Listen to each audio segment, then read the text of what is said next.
get this a lot. I'm sure you do too. Like that thing where, baby's feeding and then they get a bit fussy. Is it reflux or not? Because I think there are some times where breastfeeding is just you put the baby on and they feed and it's great.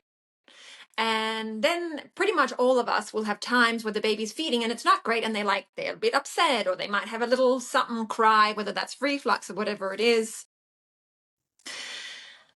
But the question comes up, like, something must be wrong. I think we have a misunderstanding that breastfeeding should always be the same, like that babies should always behave the way they did when it was easy, but that there is going to be developmental milestones and changes in the digestive process, and the milk changes.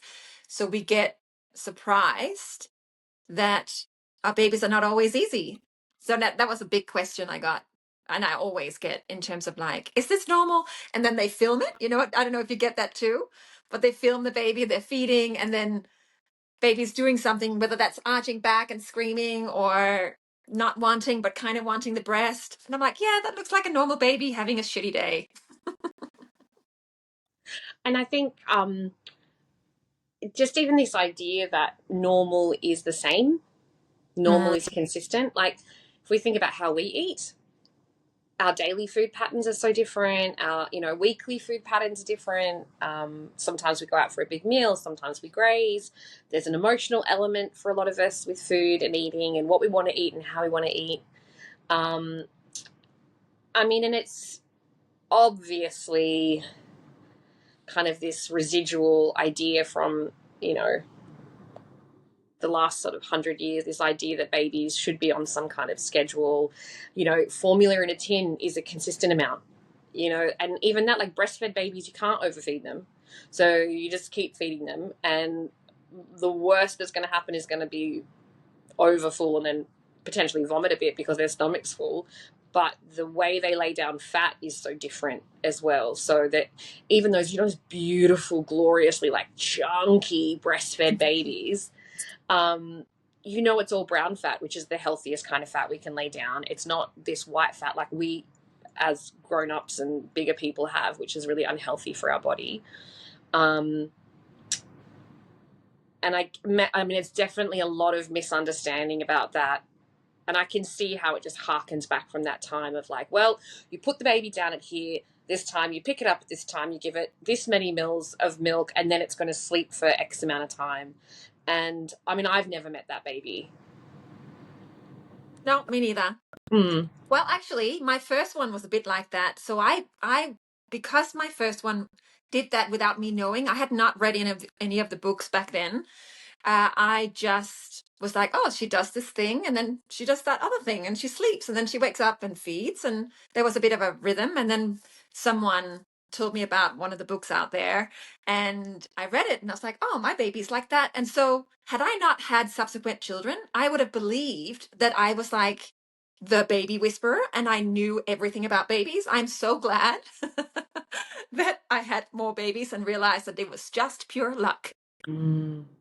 It's true. I never had that experience. I have a good friend of mine who is a beautiful mother and a lactation consultant, and parents just so authentically and intuitively. And her babies, even her kids, go to bed at a regular bedtime. It's just not who I am. Our family is chaotic. The idea that I ever would have expected my child, my baby, to not be a little inconsistent, I think would have been quite laughable. I had the opposite experience to you, where I think I just sort of was going with it, but it certainly wasn't easy or consistent. And it wasn't until I went to the mums groups, and I was a good deal younger than everyone else. A lot of the mums were kind of mid-30s having their first baby. I was early 20s, and I think I just thought that they all knew more about life than me because they were older, and the books were being passed around. At the time, it was, doesn't matter, it's not popular now, but it was very prescribed in terms of how the sleep and the feeding would look. And I really was like, oh, I'm doing it all wrong. And I came home and I tried that, and then I was like, that doesn't work for me. I mustn't be good at it. But then I just never told anybody that I wasn't doing the book thing. And I was really grateful. My husband totally different kind of way of thinking about babies. I came from this idea that you have the baby room and that you have the baby shrine and that you set it all up perfectly and it all looks color-coded and you color code the baby, and then you play with the baby and then you put the baby down and then you pick it up again later. Like, clearly no idea. Whereas he was raised in a much more, I think, realistic, healthy, potentially family dynamic where you have a baby and it's part of your life. And that there was this overwhelming acceptance and knowledge, actually, that babies bring with them disruption and that you integrate them within your life. And I remember saying to him, oh, when I was very, quite pregnant, like, oh, we've got to get the baby room set up. And I mean, he's a Middle Eastern man. He was like, what's a baby room? Like, what the hell is that? And I was like, the room for the baby. And he's like, oh, you're not going to want the baby to go away from you. And I was like, what are you talking? And it was like, I really had no concept that you would want to be with your baby. Isn't that wild? Wow. Anyway, thank God for him. He normalized what I didn't even know that I wanted. I was like, oh yeah, I do want to hold my baby. Oh, I don't, and like we just slept with her. And I remember not telling anyone at the mums group that that's what we were doing because I slept and we would stay up late. He and I were really massive night owls. Before we had kids, we'd be up to like 4 every morning. And so once we had a baby, we would just get up in the night with her. Like if she was particularly fussy at 2 a.m, we're like, let's watch a movie. And we just watch a movie and hang out with this crabby baby. And then I'd sleep in till 10, 11 in the morning. Nice. But I couldn't tell anyone that because that was the wrong way. And that's not what the book said. That's so I had a lot of shame about that. Isn't that funny? Yes. Well, you're not alone. I think it's such a good point. I mean, and also can we just take a moment to just honor how cool your husband is, because that's a rare phenomenon, but how amazing that he just had this natural approach to it. That's really beautiful. Cool. I think your story is a very common story where there is this shame if we're not doing it according to, I think these days, I think it's Google. It's so easy to just type something in and then immediately you question yourself. Immediately you're taken out of your own intuition and that own connection or desire that you have with your child, your baby. So I think there are so many unnecessary questions now because we Google things and we go according to the books and, the top 5 recommendations on Google or whatever. And it removes us from that intuition that should be more like, no, this feels right. If it feels right to get up at 2 a.m. and watch a shitty movie, great.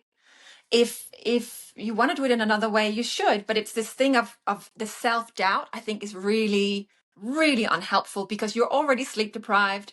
So many things have shifted. So, yeah, you said something before that was important initially. Sure. It happens. I mean, I'll give you that. I'll give you that. Back at the beginning of the conversation. Back in the beginning, which I'd forgotten, but it was something to do with, I think it was not this, but I'll say this instead, that the, how a lot of the recommendations are based on the formula and that whole tradition or that time when a lot of things were written according to the formulations of formulas and feeding schedules. And it's never really clarified when you get recommendations somewhere that this is based on formula-fed babies. So it's really unhelpful to breastfed babies. I mean, super unhelpful. And breast milk can pass through the gut as quickly as an hour. Not Isn't always. It half an hour? Half an hour. Oh, yeah, probably. I mean, look, and even that, the things that we don't know about breast milk and breastfeeding are significantly more than what we do know, right? And at the end of the day, people can feed their babies and care for their babies however they feel is right for them, and we know it's a holistic thing and it's multifaceted and people make decisions. But if someone's wanting to breastfeed their baby and wanting to sustain breastfeeding, beyond sort of 6 weeks, maybe a year, maybe 2 years, which is kind of the recommendation, and beyond, we need to honor them by giving them real information and being like, well, this is actually what breastfeeding looks like, and you're not doing it wrong. It's just that you have a tiny person. You don't have a gastric tube that you're filling and emptying. You have a whole human person that actually is undergoing massive brain development. Like the biggest brain development they're going through is the first 2 years of life, right? So even that we get so caught up in, like, oh, my baby's hungry and then it's empty, and now it's hungry and then it's empty. It's like, well, there's all of this other stuff going on that's much more complex. And I think what we're probably both getting to is that really when we're able to drop away from looking at all the problems and trying to fix them or whatever the perceived problems, and just kind of feel into it, like you and I see it all the time, like 99.9% of the time, that is the 100% the best thing to do. Like that is the thing that baby needs. And women will often tell me, and I'm sure it's the same with you, they'll say, they think they're okay, and then it's usually an external source that's telling them that it's not.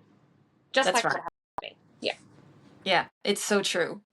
And yes, and this is actually the most important thing of the day, is that we are not meant to know, because we cannot know what's happening that day for the baby or that week or that month, and that it isn't linear and it's not meant to be, and that's the reason why we need to just listen to the baby and surrender to the irregularity. And I know that might not sound super commercially appealing, but that's just the truth, and that's how it is, and that's how it always has been. It's always how it was meant to be, because there's time of that importance of that powerful breast milk, which, by the way, changes every day according to all the different needs of the baby and the mom and the environment, is a short time span. It's realistically, that first year is really important for the breast milk.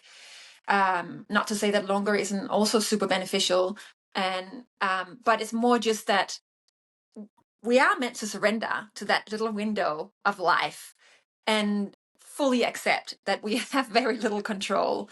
But the benefits of surrendering to it and learning to listen and to do it your way is the whole point, isn't it? Mm.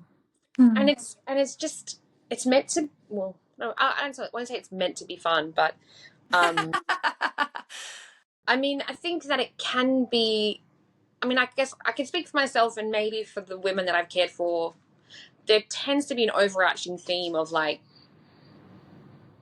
there are these really joyous moments and these really amazing moments, and it's challenging for sure, but it's also the most intense, beautiful, life-changing moment. And the more that we just lean into that intense beauty of it, it has the opportunity to be more joyous, I think. I did some training years ago with Possums Sleep. I don't want to misquote them, but we'll put them in the show notes. They and Pam England. No, that's not her name. That's a lie. Oh my gosh, I'm messing up everybody's names. But anyway, Pam has. Can we just say that you've been at a birth last night, and that's why you're sorry, I've had like 4 hours sleep, so forgive me, we everybody. appreciate you showing up today, and it's okay. And everyone I'm saying their name, I like them. So just like, which Pamela are you? Anyway, she had one of the best sort of, the way that they frame feeding and cry fuss problems and parenting around that, I've taken on as a motto, and I share it with every family I meet, which is, as a parenting, my motto is experimentation and workability. And I know that you would probably resonate with that, just because I know you and I know how you parent. And both of us know that you're just kind of going, okay, here's this thing that I'm dealing with. How am I going to make it work? Or how am I going to help? Or what am I going to do? And you play around with 20 wrong things, and then on the 21st thing something works, and you're like, great, this is what we do now. And pretty much as soon as you get into a rhythm of that, the baby or the child or the teenager changes, and then we go, okay, now I need to experiment and figure out what's going to work again. And that just feels like the most liberating way to approach any issue, because it is going to change, and as soon as you figure it out, there's a new thing to figure out. That's right. I'm going to see if I can articulate this that's happening in my brain. good luck to everyone listening. You know, the concept of, well, I guess it's simple. Like when you do exercise, you do something hard, there is this reward feeling afterwards because you did it. You know, you pushed yourself to get to the place or the target or the goal that you had, and you did it, and you're so proud of yourself and all the endorphins and whoop-to-doo. It's the same thing, but it's feeding into the motherhood journey, I think. So you can give me feedback if this makes sense. So that when we surrender to exactly what you said, like we tried 20 times and it's not working, and we just think, oh gosh, I must be a really shitty parent, I don't know anything, and then boom, we nail it or something works out. When we do that millions of times, because let's face it, we do that in all areas of parenthood, don't we? And that is, there is a purpose to that. There is a deeper purpose of finding your way in it. I often say that, but I think it's too superficial in terms of like, you have to do it your way, you know, we're all unique. But I think this is what I mean, that there is a deep reward and you become stronger in who you are when you trust yourself enough to keep failing and keep failing and keep failing and not blame yourself for it, but keep trying until you find the solution that works for you and your child. And as you and I know, because we have several children, that one thing doesn't work for all of them. And so this is, it's a constant like, okay, how do we do this thing and that thing? As opposed to, it's said in this book that I should do this, and if that doesn't work, then I failed, or then something is wrong, and there's my child is wrong, or I have whatever, I'm a failing parent. So there's something deeper in it, and this is why we must accept that it is a bumpy road, hugely satisfactory. I think when you take this approach, as opposed to surrender and assume that someone else is an expert, whether that's your midwife or your doula or the author of whatever book you have on your bookshelf. Am I making sense? Perfect sense. And we were talking about this a bit yesterday. We are in this really kind of warped, like hyper information. Everyone has to be an expert to sell something on. I mean, that's classic marketing. Tell people they have a problem and then give them the solution, right? And people have to make content, and it has to be big so that people respond to it. And oh my God, I would hate to be learning how to be a mother with that, because, well, two things. You could definitely find your you can find your people, so there can be some real positivity in that if you're a unique person and looking for other unique people, which we all are. But there is, you could be feeling like you're going along okay, and then you scroll onto something and they're like, well, if you do this with your baby, it's going to cause all these problems, so you better not be doing that. And then immediate panic, because I mean, our babies are the most important things we've done with our bodies, right? And our lives often. And like, that's it's big stakes. Like, we don't want to fuck that up. Like, they're really important to us. That's a really phenomenal thing that women do, is like really seeking the best. That's why we're so obsessed with the color of their poo for the first 6 weeks, because like no one in the world is going to care about the number, consistency and regularity and color of a baby's poo as a new mom. And we can minimize that, and we can say, oh, that's so silly, and women get, whatever. But actually, Mother Nature is very smart, and she's just absolutely ensured that this one person is going to be so hyper aware and hyper fixated on every tiny part of their baby's life, so that they will, flourish and grow and develop into these well, healthy humans. And so mums are primed for this, wanting to kind of figure out their way.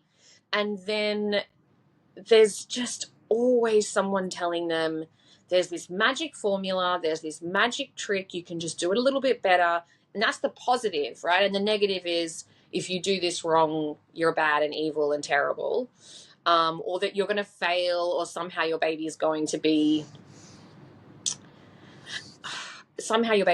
less than perfect, which, it's a bell curve in society. We know this, or people have different talents, and that's okay too.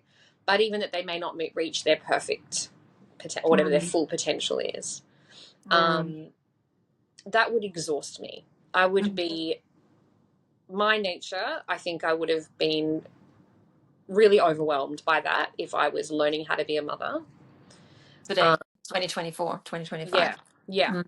yeah. Yeah, I hear that. Um, this is a little bit aligned with that in terms of what you were just bringing up. What happens to a woman, like that deep need to meet our children's need and the fear of doing it wrong. I was talking to this beautiful couple yesterday, and they were giving me an example of them where they were in the car and the baby was crying. We've all done this, right? Where the baby's crying and the last 2 minutes of that ride is agonizing because the baby is crying. And, and I was sort of, in that case, I was trying to speak to what the difference is in the female and the male brain in what happens, because most of the time it is women that are messaging us saying, I'm worried I'm feeding my baby wrong, or this is, my baby's not sleeping, or why is my baby crying, or whatever it is, which is all fair enough, which you and I have endless empathy for, because we've been there, we understand it, and we're there for them, because that's the village, or that's the modern village, I guess. And it's important to have someone to ask and reach out to.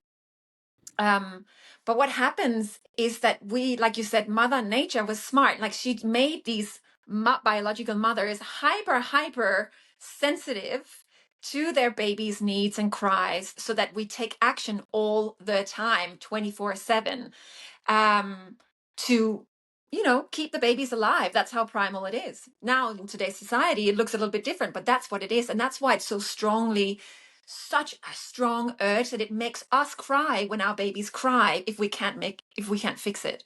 Whereas in the male brain it's a little bit different. It's about rationale and like logic, and like, well, the baby's been crying for 30 seconds, that's not the end of the world, probably. And we can use that.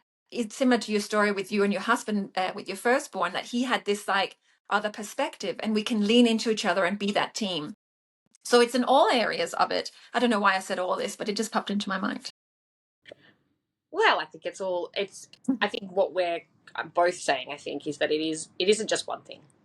And Mm. that's such a difficult space to be in the world of media, where both of us are just essentially telling people that there's no rules, it's all made up, we don't even know how to fix your baby, and it's really bloody hard.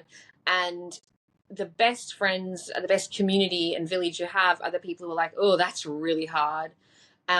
Maybe offer suggestions, but there's such a difference between like, oh, your baby needs this, or this is why. And even people like, oh, I've been at people's homes and there's sisters, friends, aunties, mothers, other family members are often like, oh, well, the baby has this problem with their gut and you have to do this with the legs, and that's the only way it's going to be happy. And it's not going to hurt, and I'll just sit there quietly and allow that conversation, okay, sure, no worries. But I mean, there's certainly a part of me that's like, it's a baby, babies cry, like. And Yeah. it's not that you don't want to try something. I guess there's a difference between really overshadowing women's instincts and telling women why it is, to this really healed kind of community where it's like, oh, that's really hard, my baby did something similar, this is something that worked for me. It's just a lot more gentler, and it doesn't really override that other woman's instincts, to be able to do that experimentation, because we can't experiment if we don't have ideas. Mm. Right? And so maybe what women can do, if they're wanting to internalize this as an idea, but they live in an online world, which we all do, and we live in a world where people around us are telling us things, but maybe what women could do to help would be to sit in a space of hearing those things and translating it into, well, that's a thing that worked for them, and maybe I'll try that if it feels right for me. And if it doesn't work or it doesn't feel right, I don't feel like I have to do that. Yeah, I love that. I love that. I think that's the purpose of all of this, is that you and I are very non-prescriptive in our approach to many things, because we are so hyper aware of the diversity of just human nature and babies, and that we, I think particularly, we really don't want to undermine what a woman is experiencing, or what, and we don't want to be a bump in her road to find her own intuition and her own way. I think that's a really important element for both of us, if I may say so. And I think that this conversation, the intention really is there to emphasize that, yeah, it's not super satisfactory that we can't prescribe, if you hold your baby like this and you do this 5 times, then your baby will sleep for 3 hours.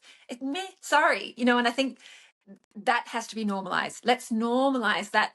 Just the most, not sure, give it a try, see how you go, try something else. Then I think we could just drop those shoulders and lean into it more and just go, oh yeah, this is a messy time. It'll get easier in some ways. And I mean, I don't think that any of my babies were particularly easy. Like, I don't feel like I had, like, I feel like I really struggled with having young babies. Newborns, for whatever reason, not as much. I found it, learning to breastfeed was relatively straightforward for me. But still not like a Hallmark card. There was a process involved. It wasn't, baby on the boob and I just sat there and, like there was quite a few weeks of learning how to feed and milk coming in and big sore boobs and the babies, all those things. I found particularly sort of from that 3-month mark to about 8 months and beyond, I found that so challenging.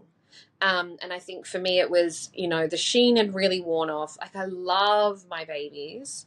And I, like a lot of women, haven't always had the strongest role modeling in mothering, and didn't have the village. I didn't have these wise women to ask, and I was very isolated, and I was very tired. And I would have paid anyone a lot of money to fix my problems. Like, I actually would have, and I certainly was seeking it. Like, I certainly was like, how do I make the child not need me as much, which is ridiculous, but it's what we do because it's so much on us. So I feel like I really have the deepest empathy for women who are parenting, trying to figure out their way when they're isolated. I didn't know that it was called attachment parenting at the time, but now I'm like, oh, that's what I was doing, because I did have these instincts, and I would sometimes go with it. And there was it was still challenging. It wasn't like that made it everything better. It was still challenging. I was still tired. There were plenty of times where we'd like be patting and patting and patting and patting and patting the baby. And then I'd like, my eyes would be like rolling back in my head. And then I'm like, you need to take the child. And then I'll get kind of stressed. And then my husband would hold the baby and pat her. And then of course I'm in the other room and she's still crying. And I'm like, you're not doing it right. And then I'll come, that, like, it was just that intense stress when she was crying. I couldn't settle. So even though he was fine, I wasn't fine with it not being fine. So I guess my point is that I'm not to be flippant. Like, and I know that you're not either. And so if anyone's hearing this going, oh, that's nice. Yeah, I'll just go with it. This sucks. This is really hard and I'm exhausted. Like, yes. But unfortunately, even if someone was to say, look, I want to do all the things to make my baby feed at a certain time, and maybe I want to stop breastfeeding so that I can have this set rhythm with formula, because maybe you can do that a bit more with formula than breast milk. And we know that doesn't actually fix it, unfortunately. That it may solve, it may create consistency in one area, but it doesn't cause the baby to mature overnight. At the end of the day, the baby still has to grow, and there's still the challenges there. So, but if that's what someone wants to try, that's fine. I mean, obviously, women can do what they like, but I guess what I'm saying, I feel like what we're both saying is, like, whatever you do, we see you. It's really bloody hard, and sometimes you just need to call and cry it out too. Like, you need to, that as a woman, you need to cry it out. Oh my God, this is really hard, and someone needs to see you and say, yeah, you're doing really well. Yeah. Not very positive. It's not selling you anything. But it is in other ways. It is, because it's honoring the truth. It's actually, life isn't, and motherhood isn't, and having a child is never straightforward. It never was. Like, it's an illusion that it's meant to be this perfect, romanticized journey. It's messy and lovely and wild and creative and the most special thing in the world, but there's everything in that. And I think it's being oversimplified. So I agree with what you're saying, and that it would be, I hope that it's helpful to hear that this is what to be expected. And it actually means that you're going to succeed more, because there isn't a prescription that you have to adhere to. You're going to have to just really like own up to, okay, what is it that you, and how do you want to do it? And what, like you said, maybe someone does the formula feeding because that's what feels right to them, but it's not going to solve all the other 127 other issues or diversities or things that's going to come up, because it's just never one thing. But please always do it the way that is right for you and your family and your child, not what the health nurse says or what someone said on, down at Woolies, or what your someone else in the family. It'll set you up for feeling disconnected. It'll set you up for feeling like you failed yourself and your child if you start to live through someone else's perspective. And that I actually think is really dangerous. Mm. And I want to come back to that point, so I want to remember that. But what I was thinking when we were talking is, I feel like it's really important also to acknowledge that there is a point where it's no longer within the physiological norm, right? I mean, I'm someone who has had, a history of depression and anxiety, and I certainly have felt that in an intense way with my newborn, with my babies, not even my newborns, but with my children, my babies, because learning how to mother, when you may run a bit more on empty for some of these things than other people, just with your biological kind of your brain and how it works. Not to discount that, also, I guess what I can speak for myself, and I can say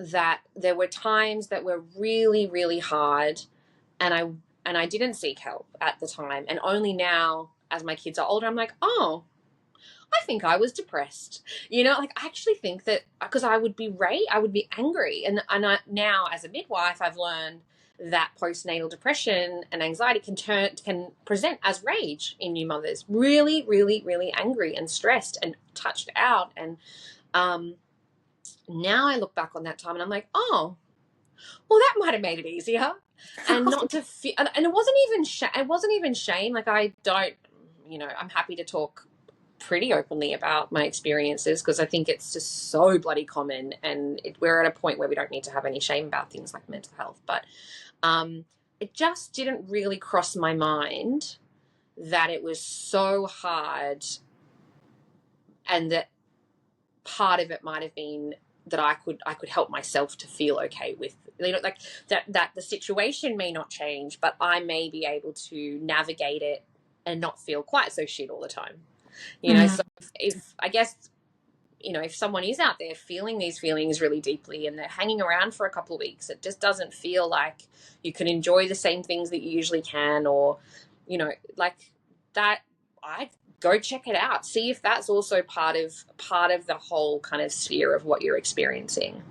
Yeah, I think that's so professional of you Oh, I am. to bring it up, because it's so true. And you're right. It's really important that we do differentiate between what is the normal chaos and growth and journey. And then there are, of course, times where we do need to seek more serious help, because it is necessary on 100%. And maybe we should put in the show notes some of those resources that women could get help from, because we do not want to make this sound like whoop-to-do, just listen to yourself and everything will be great. That's obviously not what's happening. Oh. But with that said, the other thing I wanted to kind of circle back to, and I think it maybe feels a bit more true for mothering, is that what we're talking about right now is kind of the surface, a baby, not feeding a particular way, us trying to figure it out, that kind of like day-to-day stresses and worries. But I think the thing that really gets me excited about midwifery and working with women as they become mothers for the first, second, 20th time is that process that she's going through. And that to me is something that women have this, if they want it, a huge opportunity for growth and change. And it requires a desire to show up for that. That's all. Actually, that's all it. And sometimes it happens even if you don't want it. Sometimes you're just kind of smacked into change and kind of rediscovering who you are. But that's the most exciting part of it for me. You know, yes, you're having a baby. Yes, you're growing a baby.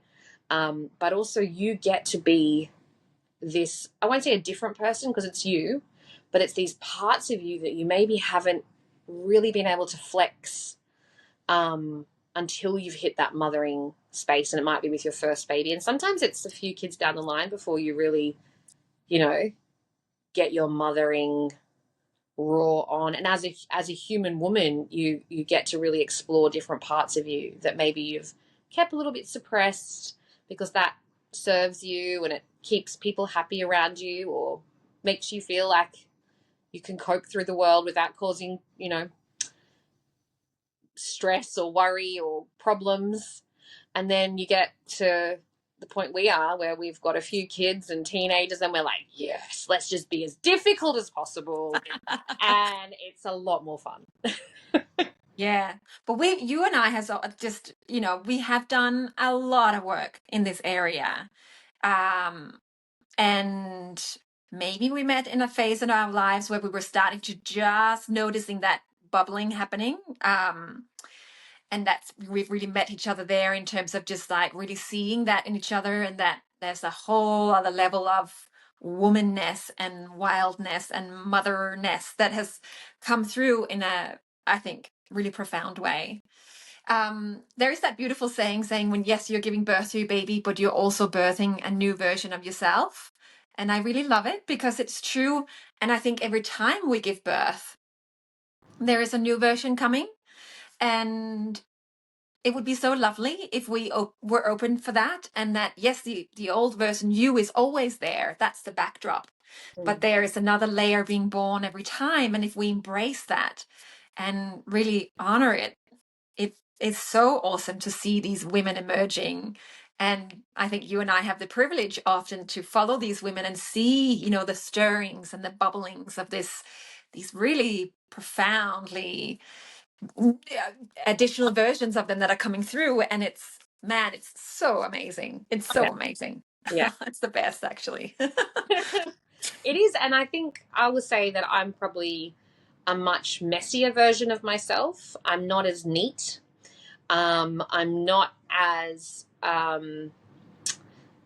nice always. But I love this version of me.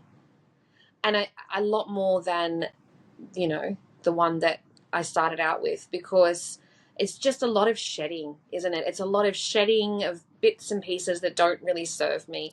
And I am so grateful to my children for each of them giving me opportunities to learn, you know, those new parts about me. And they've all come, like exactly what you're saying. Every single child has come and been like, well, here's a new thing for you to learn about yourself. And yes, it's a lot about them, but it's also about us, right? And the more that we're to flex that part of us, I feel like the easier it is for me to mother those children.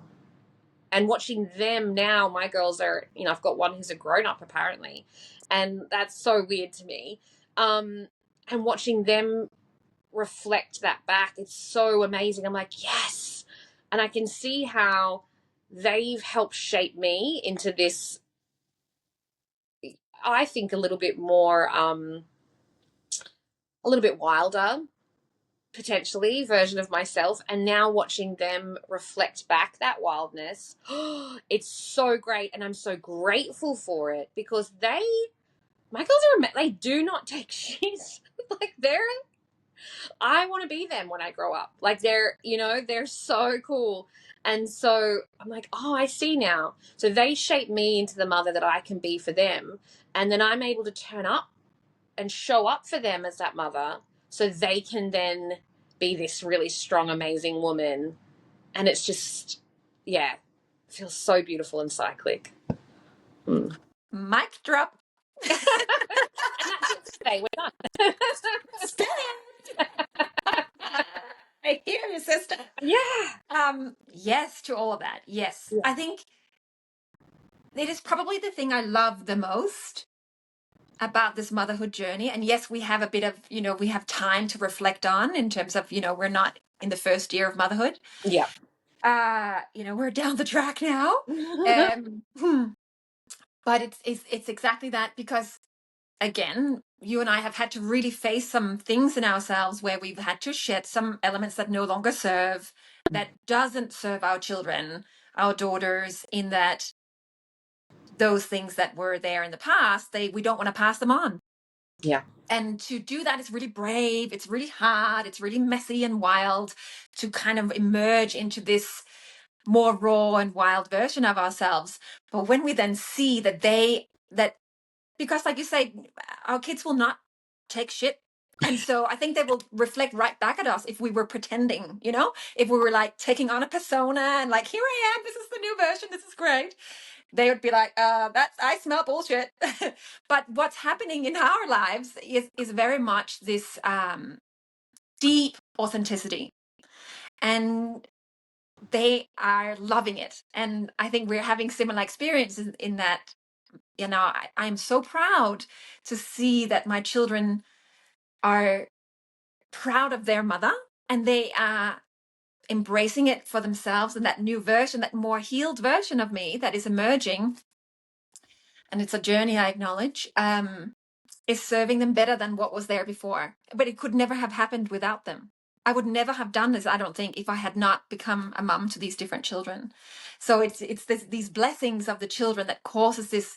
For me, it felt very much like a mirror, that my children were like, oh, this is how you're showing up in life. And I was like, gosh, I can't pretend anymore. I can't do these things that I used to do because I don't want to pass it on.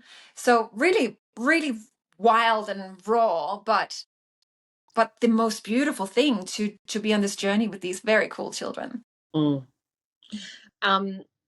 It's amazing, isn't it? And I think a lot of women that I've friends, women who I've cared for as their midwife, we talk about the dreams we have for our children, and we talk about, when we're however, if we're planning our pregnancies or if we discover our pregnancies and planning our motherhood, there is this part of us, this really amazing part that starts to dream their future, and really who is this person that I am going to help shape. And I mean, I've not met someone who's like, oh, I want my child to be small and I want them to listen to other people's opinions and care about what everyone else thinks. And, that's just not what we want for our kids. And it's amazing to be able to then mother ourselves and remother ourselves so that we can be that mother for them. I mean, the scariest thing is when you hear something coming out of your mouth that you're like, ooh, that's something that was said to me when I was younger. And then really having to think, but we joke about it a lot. I mean, it's a common trope. And then also when you see your children say something and you think, ooh, where's that coming from? I don't like that you're saying that about yourself or about your experience. It's quite eye-opening. And I mean, you and I, it's a privilege to have older children and to be able to reflect. When you're in it, oh God, you just don't know, do you? You don't know what's a big thing and what's a small thing. That's the other thing. I remember being like, is this the thing that's going to mess my kid up? I'm like, oh, they're still okay. We're probably fine. And then if you subscribe to Circle of Security, which is a great parenting program for anyone who's interested, I think they say, like, what is it, 20% of the time or 30% of the time, something really achievable is all you have to show up for your kids emotionally. And if you can respond to their needs that much, they're okay. And being a good enough parent is good enough, and so as we're working out our stuff on our kids, right, and we lovingly, with great love, call our daughter, our first one, the first pancake, because I really had no idea what we were doing, and and she's amazing, you know, and we didn't know. And so as a mum, if you're out there like going, oh my God, what's the big thing? You know, you just keep trying, you just keep figuring out, and the odds are your kid's going to be just fine because they know you love them. And yeah, you might have to work through some stuff with them, but that's life, really, isn't it? It's probably unavoidable. No matter how perfect you think you're trying to be, you're going to have to work through some stuff later on, because you're learning on the job. You know, you grow a baby, you give birth, and then boom, you hit the ground running, and you just have to do it all. And you haven't done it before, and even if you have, there's going to be different needs that needs to be met. What I think is what I have personally taken on board in my, on the journey of like, oh, is this a fuck up big enough to ruin them? On my journey of that, I have really taken on board, and I truly wholeheartedly believe that this is a massive component to why I feel like I have a very solid relationship with my children, and that I don't have to be perfect, is that I apologize. And I explain as soon as they are, and I actually think that very small children can hear you. You can, maybe use less words, but you can really show up by, you said something before, you said, be there emotionally, be there for them. and that's what I'm, we will do unconscious things. We will hear our parents talk through us in unconscious ways when we're really sleep deprived and stressed, and when we've changed 17 nappies in the car and we're on our way somewhere important and we've run out of outfits, you name it, that unconscious dark side is going to emerge several times, and it's not a reflection of whether you're a good or not parent. But to me, the rule that I will never compromise is that I show up as soon as I can. Sometimes it's not right away. Maybe it's the day before, day after. Maybe it's the next week, or whenever I'm able to truly, truly 100% be conscious and articulate and be empathetic about what I did wrong. And I feel like that's the one thing that really has, some of the big things that has happened on the journey. I've seen the facial structure of my child change as soon as I could articulate, I'm sorry, I was under a lot of pressure, I did the wrong thing, I love you, and I'm so sorry. And then expressing or talking about, is this what you felt? I think you might have felt this way, and I'm really sorry. And here's what I'm, going to do different, or whatever, depending on their age. Yeah. But that to me is what I can physically see, that they release whatever tension they had, or self internalization of whatever had happened, let's say. So for me, that's the single most important thing, is that I'm so authentic that I can show up and say, gosh, I did the wrong thing. I am imperfect, but I love you no matter what. I love you. Even when I act in these unconscious ways, I don't, I'm not going to pretend that I am superior and I'm the authority, and so whatever I do is right. That, I think, is highly damaging. So yeah, that's my number one thing, I think. I 100% agree. And we know that our kids, their first instinct is often to blame themselves. So when I'm imperfect. I don't know if you've heard. I'm not actually a completely enlightened human, and I am sometimes sleep deprived and am overtouched, and everybody wants to talk to me at once, and I don't like it. Particularly if I'm bleeding, I would like everyone to not talk to me. And so in those moments where there's just multiple competing needs, I may not act with my highest self. I'm missing, I could be slightly bitchy, and there are these, now we've got this amazing language about it in our house, because I've got older girls and bleeding children, and we've got this amazing language about, like, I am having my period and I need space and I'm not a very nice person, so maybe please don't come near me if you want that kind and loving mother, because I just don't have the capacity to give that to you. And that, I think we're at this, and then seeing my girls do that too, which is really cool. Like, I don't want to talk to anyone. I need some space. It's not about you. That's been really amazing, because I think that's been my proof, I don't know, that it's working. That when I tell them I'm having this feeling and it's got nothing to do with you and I love you a lot, but I'm feeling this, And sometimes using their examples too, because sometimes kids have, little tantrums and they get cranky, but they still love us. So we can say, when you did this and it wasn't about me, so I did that too. And there's those like moments of like, oh, you're just a person. Like, yeah, Exactly. person. I'm just a person. Mhm. And Yeah. then they're able to also ask for what they need and have these big feelings and not put that on other people, but also there can be an allowance that we're all just people doing our best. I've definitely apologized to my children for, so many different things. And I think the other thing is our kids are such good bullshit detectors that you can't just act without care and without love and hurt your children or hurt people around you and then say sorry and they're like, oh, that's fine. Like, kids know. So it doesn't, they really know when you're really sorry or when you're just kind of bunging it on.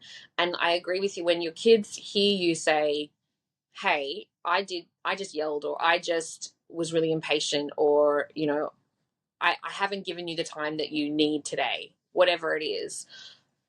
I'm really sorry. I want to be that for you. They get it. They do get it, because they're so much. I mean, look at kids are so much more accepting of fault, I guess, as well. Like, you watch them together, it's like they'll be best friends, they'll have a fight, they'll be back to being best friends again. They're really okay with us being imperfect.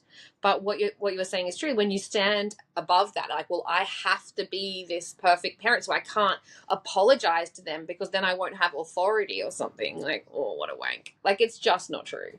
It's so not true. No. And you're then instilling that in them, Mm. so really, is that how you want them to behave to your grandchildren? Mm. I actually think it's one of the greatest responsibilities we have is to show up authentically for them to have a chance in life, for them to have a voice, and for them to, foster the BS radar that they have so naturally from a young age. Because we can sense when someone's energy is authentic and not, but we need to foster that. We can smother it and kill it and it'll be gone. And they have to then do years and years of therapy to maybe find it. But I actually really think that if you do nothing else than that, that's probably oversimplifying it, probably. But it really is a profound role that we can play, and showing that we're so truly imperfect, but we love them so dearly, and it's so unconditional. And there's going to be major faults, but it's not theirs to internalize. And I really think that this can create a more healed world. I agree.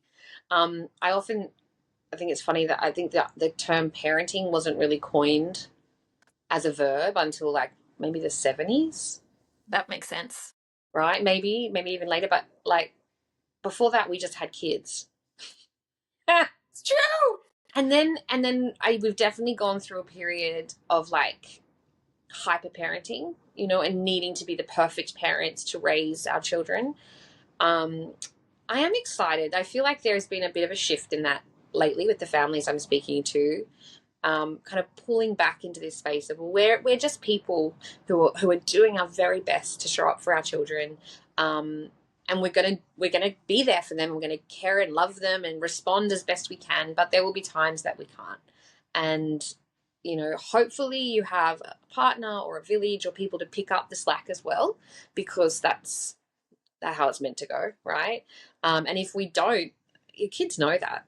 Your kids know if it's yeah, kids, maybe that's it, just your kids know, they see you, don't think they don't, and they know that you might have a bad day but you're turning up again the next day. And I actually think even little babies know that. I think our beautiful little babies, we feed them and we pat them and we try to get them to sleep and we're pulling our hair out, and then they finally get to sleep, and then they wake up 40 minutes later, and and they're just these like joyous cherubs, and they're just so happy to see us, even though just before they're going to sleep we're like, go to sleep, child, or I'm going to lose my mind. And then they forgive us, so we can, It's so forgiving. so we can probably just forgive ourselves, and then What a radical thought. and then just try again. That's it. And Yeah. yeah, I don't know if there's More forgiveness. Yeah. What did you say? I said more forgiveness. That's Yeah. it. Like, we should forgive ourselves, show up authentically, and you're probably doing a phenomenal job. I feel like that's it. We've done it. There it is. Solved.